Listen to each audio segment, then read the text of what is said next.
everyone, welcome to the Prayas Revision Lecture Test Series. Now, in the last video, we had discussed Contract Act. The entire Contract Act was covered with handwritten notes. And I had also requested you to solve the test paper for better practice. And I hope you are ready with the solution because now we are going to discuss answers to those questions. If you're watching this video for the first time, then we have started Prayas revision lectures for CA Intercorporate and other laws. The first lecture was uploaded recently. You can go and check it on my YouTube channel, Theory Masters Learning. The test paper can be downloaded from my website, theorymasterslearning.com, or my Telegram channel. The link is given in the description box. You need to attempt the paper after going through the revision lectures. So a timetable is already uploaded on my website. You can download the timetable. We are going to upload the revision lectures on the basis of that timetable. After every revision lecture, I will give you time to attempt a small question paper and then we will discuss it. I will discuss the marking scheme with you, what you need to write, how is it to be written, what is the expectation of ICAI. Everything will be covered in these lectures. If you are watching my video for the first time, I am CA Preeti Agarwal and I make videos specially for you. Do subscribe to your channel Theory Masters Learning and visit my website theorymasterslearning.com for CA books, lectures and test series.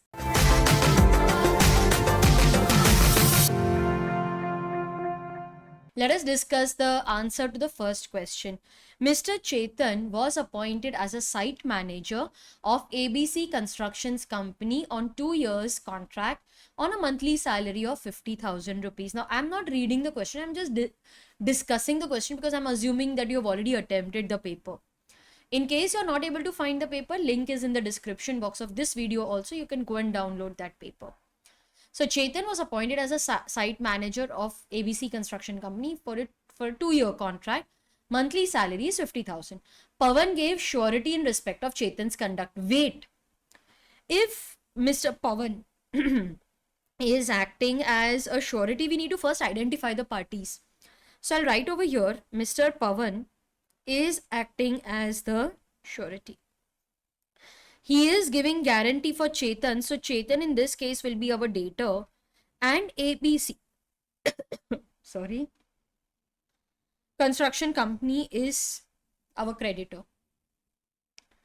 Now, Pawan gave surety for his conduct. After 6 months, the company was not in a position to pay 50,000 to Mr. Chetan because of financial constraints. Chetan agreed for a lower salary. So he agreed for a lower salary after 6 months. This was not communicated. Okay, this is what I was looking for. It was not communicated. It means the change was without the consent of surety. Now there is a change. So what section number should strike you? Yes, section 133, variance, change in the terms of the contract, variation in the terms of the contract without consent of surety. You will start your answer with a section number and you can put section number in a box so that you highlight it. This was not communicated to Pawan. 3 months afterwards, it was discovered that Chetan had been doing fraud since appointment. What is the liability of Pawan during the whole duration of Mr. Chetan's appointment? Yes. So what do you think, students? What should be the answer to this question? In the first paragraph, you will discuss the provisions. So you can write provisions. Some prefer to write facts. Okay, or you can write whatever you want. Actually, institute is not looking out for headings. This is not a form prescribed by ICAI. They just prefer writing it, dividing the answer into 3 paragraphs. So over here, section 133, if the creditor makes any change, variation in the terms of the contract without the consent of surety. So what are the key words over here, students? Creditor makes variation in the terms of the contract. This is the first is I want the definition. I want the section number. Then he makes variance without the consent of surety. This is what I'm looking for. Then surety is discharged as to the transaction subsequent to the change. So this is the 4th point I'm looking for and this is the 5th point. So these are the key words. These are the terms which I am looking for in the answer. So first is section 133. If the creditor makes any variation or change in the terms of the contract without the consent of surety, surety is discharged. But for which transaction? For the transaction subsequent to the change, after the change. Can I say, in other words, he will continue to remain liable for the transactions before change, before variance? Yes? Okay. Now, this is a 4-mark question. If I was the examiner, I would allot 2 marks to the first paragraph. Okay, I would allot 2 marks to the first paragraph. If you have written the section number, give yourself half mark. If you have written the other 4 points, okay, give yourself 1.5 mark. Give yourself 1.5 mark if you have written those 4 points. Any keyword that is missing, you deduct half mark for that. All right. I know it comes to only 3, but just an estimate. Then we will discuss the case. Some people write analysis or they write facts. You have to discuss the question and arrive at the solution. So first start with the provisions, because as an examiner, I would want to know whether you have written the provisions properly or not. Then you will write the case in brief, 2 or 3 sentences.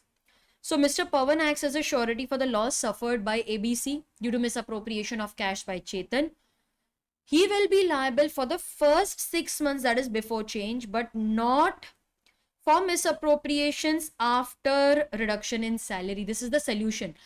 As an examiner, I would not give you marks for writing the facts. They are just to increase the length. They are just to arrive at the solution. So I would not give you marks for that.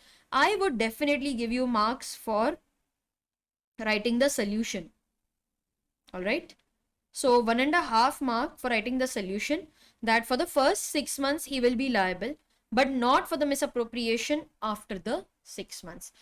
In case you want, you can allot 1 mark for this and half mark you can give if you have written all the 4 points in the first paragraph.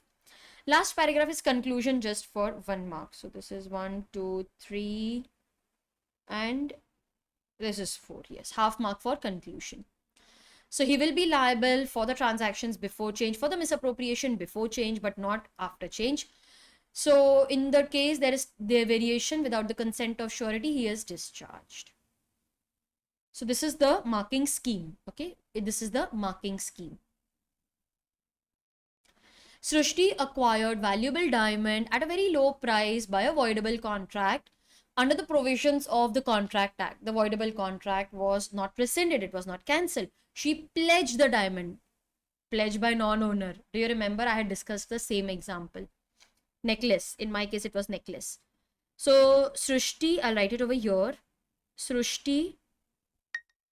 So Srushti, she by a voidable contract pledged the diamond with VK. The main point over here is that the voidable contract was not rescinded, it was not cancelled. वो cancel होने से पहले ही इसने आगे pledge कर दिया. Pledge is valid. जब तक VK को पैसे नहीं मिलेंगे, he will not give back the diamond. So let's see what you are supposed to write. First, we will write on the section number, that is section 178A of the Indian Contract Act. Put that in a box so that it is highlighted.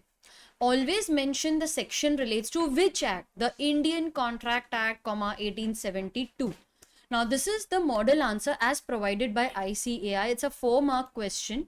There are 2 subparts to this question. So we can assume that 2 marks weightage will be given to the theory and maybe 1 mark for answering each subpart. Person by possession under a voidable contract. This is pure theory which you must have studied in while revising, and we had also discussed, and I had given you a similar example of necklace. So over here, if the person takes it in good faith without knowledge of the pawner's defective title, pledge is valid. Okay. So here then we will answer the subsequent question, whether pawnee has a right to retain the goods pledged. Yes, the pawnee may retain the goods pledged not only for the payment of debt but also for performance of contract, interest, expenses, etc. I had discussed this with you in the revision lecture. So this is right of retainer. It's mostly a theory question which we need to relate to the given question. So what will be the marking scheme? 2 marks if you have written the theory perfectly, 1 mark for right of retainer, half mark for writing section number, and half mark for writing the conclusion. All right. So you can divide the marks, 2 marks for the theory part of it, half mark for definition, half mark for writing whether it is valid, not valid contract, and then right of retainer 1 mark. ABC sells products through some agents and it is not in the custom to sell the products. This is my hint. It is not in the custom of their business to sell the products on credit. Mr. Pinto, one of the agents, is an exam question, past exam question. He sold goods to Messrs. Parul on credit, which was insolvent at the time of this sale. Okay, this is another hint. It was insolvent. ABC sued Pinto for compensation for the loss caused due to the sale of products to Parul. Will ABC succeed?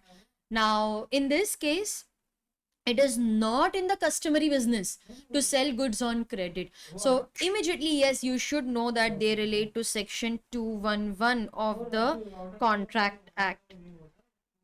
So to conduct the business according to the principal's direction, we had discussed this, that if the directions are specifically given, we will follow those directions. If the directions are not specifically given, then you will follow the trade custom. Now, trade custom does not allow them to sell the goods on credit. If the principal suffers loss, in this case he has, because the customer has turned insolvent, then the agent will be liable. So half mark for writing the section number. This is the provision. These are the provisions. So 2 marks for writing the provisions that it is not in the customary business. Then if there is agreement, follow that. No agreement, follow the customary business.